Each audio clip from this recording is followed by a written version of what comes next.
Magandang araw mga kaibigan. Pag-usapan natin yung mga nangyari na rally sa EDSA na kung saan nagtipon-tipon doon ang mga pro-Duterte supporters ng akusasyon o allegation na binayaran daw ang ibang nag-attend doon. Ngayon, may napanood akong vlog. Grabe, 13-year-old na bata, Carlo Mendoza, ang galing. Napakatalino. Alam niya na ang nangyayari sa Pilipinas, nanawagan mag-resign ang Pangulo. Nakakatindig balahibo na speech. 13-year-old na social media influencer. Marami siyang followers. Carlo Mendoza, pakinggan natin.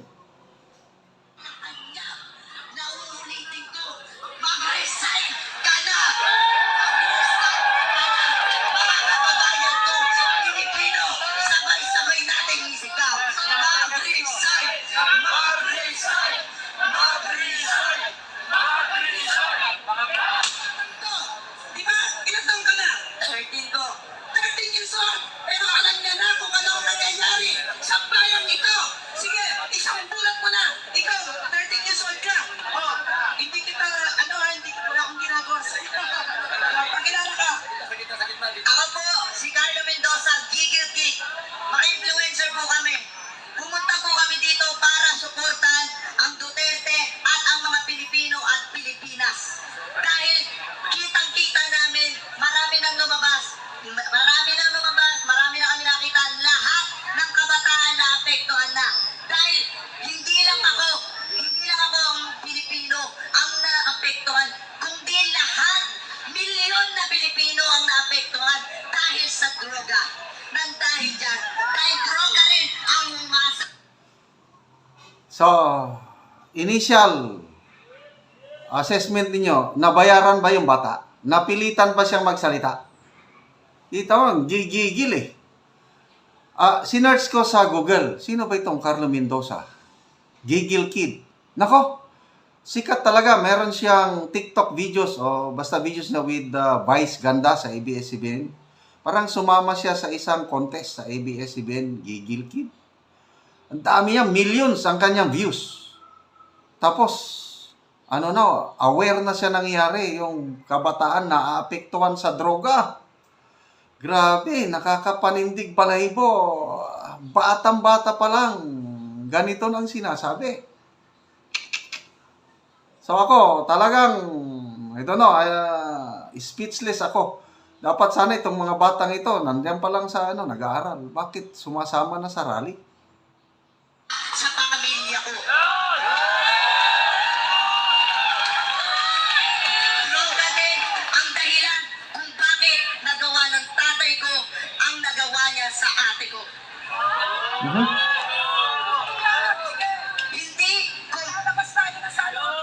Hindi ko nahayaan na yung ginawa ni Marcos dahil sa droga na yan, siya ang pasimuno. Dahil alam namin ng mga kabataan at alam din namin na magsasalita sila kung ano na naman ang sasabihin nila. Nasasabihin nila, ginagamit kami mga kabataan para lang magpaingay. Hindi kami ginagamit at hindi kami papayag na magpagamit. Dahil kami, Pilipino rin kami, naiintindihan namin ang bawat nararamdaman ng kapwa namin Pilipino. Dahil sa ginawa mo, Marcos, nag-ingay na ang mga Pilipino, naggalit na. Di ba sinabi mo, nagbabaguhin mo ang Pilipinas? Di ba? Pero anong ginawa mo? Iisa-isahin natin. Dahil isa-isahin natin. Sige, yung bagyo na sunod-sunod na tumaan, na maraming namatay na Pilipino, marami ang nadisgrasya, napaha, marami. Pero anong ginawa mo? Wala. Nakuha mo pang manood ng concert na mabuti ka talagang pinuno at mabuti ka talagang presidente ng Pilipinas. Ipakita mo noon pa lang dahil nung nag-campaign ka pa lang, kung ano-ano ang pinakita mo, gumawa ka pa ng movie, nakala namin na totoo. Pinutol mo kami. Pinutol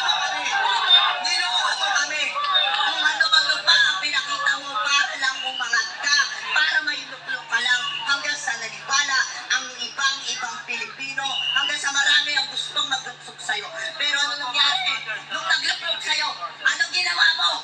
Nung naging presidente ka, nagsimula, naghihirap kami. Kung ano-ano nangyari, tumaas ang diesel, tumaas ang mga presyo ng bigas. Kaya kami nagagalit sa'yo, lalo na kaming mga kabataan, nung mga sa'yo, lalo na ako, na akala ko mapapabuti mo ang Pilipinas. Pero anong ginawa mo? Kunti ng droga na lumagkanap sa buong Pilipinas.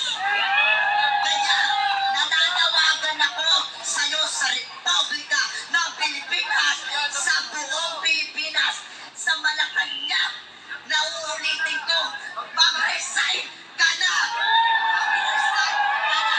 Mga kababayan kong Pilipino, sabay-sabay natin isigaw, mag-resign! Mag-resign! Mag-resign! Mag-resign! Mag-resign! Mag-resign! Sisigaw natin! Duterte! Duterte! Duterte! Duterte! Bigyan mo ng tubig. Ito na lang ang sasabihin ko sa iyo, Marcos. Tubig. Lalo na sa Malacanang. Alam namin na akala mo kaming mga kabataan, porket kabataan, ay kailangan asikasuhin ang mga pag-aaral. O, alam namin yun. Alam namin yun. Pero bakit gano'n naapektuhan ni kami? Dahil bakit? Dahil kasama ang pamilya namin sa naapektuhan sa droga na yan. Kaya kami mga kabataan, hanggat kaya namin lumaban, hanggat kaya namin dahil Pilipino rin kami, hindi kami matatakot sa'yo. Kahit marami ka bang ipadalang militar, dahil hindi kami malulupig ng kung sino man, dahil kami ay Pilipino din. Kaya wag kang magtaka kung bakit hanggang ngayon nagagalit sa'yo dahil katulad ng ginawa mo sa isang katulad naming mga Pilipino, lalo na mga kabataan, kung ano-ano na lang nangyari sa mga kabataan. Dahil doon din sa nakatira kami, ay maraming mga nagdodroga, maraming kaming narinig na nag-aabutan ng droga, hanggang sa nalaman namin, hanggang sa nakita namin. At nung nalaman ko, pati si Duterte, Sara, kinalaman mo, kaya kami naggalit sa'yo, dahil kami sumuportan sa'yo. Alam mo kung bakit nangyari sa dati ko? Alam mo kung anong nangyari? Dahil sa droga na pinalagana mo? Wala. Grabe. Ang pinagdaanan ng bata ito, malalim. Ang ate niya, biktima ng drogista. Kaya hindi ko siya masisi. Batang-bata pa lang eh. Hindi pa sana dapat magsalita yung mga ganyan. Anong nangyayari sa ating bansa? Ano sa tingin nyo? Napipilitan ba yung bata? Nagsalita? Nabayaran ba yan? Dapat bang dinala siya dyan at magsalita? Sa tingin ko, voluntaryo siyang nagsalita at nakakapagbagdamdamin. Alam niya na yung nangyayari at kita mo yung pagmamahal niya sa bayan. I don't know kung baka kasuhan itong mga organizer dito ng child exploitation, bakit pinagsalita ang 13-year-old boy. But, ulitin ko influencer siya.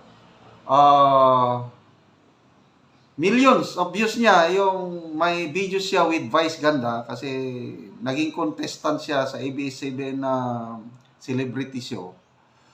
So, meron ding nag-message sa akin na may mga ex-military na nagsalita sa EDSA rally kagabi.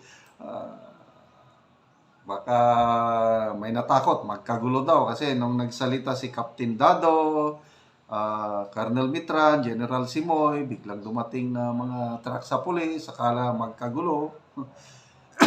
Sana naman, walang gulo. At kami, nandito kami sa Mindanao, malayo kami, so mag-monitor na lang kami. So, sana totoo yung text na kumakalat na pinapahinto ni Pangulong Marcos yung impeachment case kay VP Sara, that's a good move. Sana susunod ang mga kongresista para medyo humupa ang tensyon.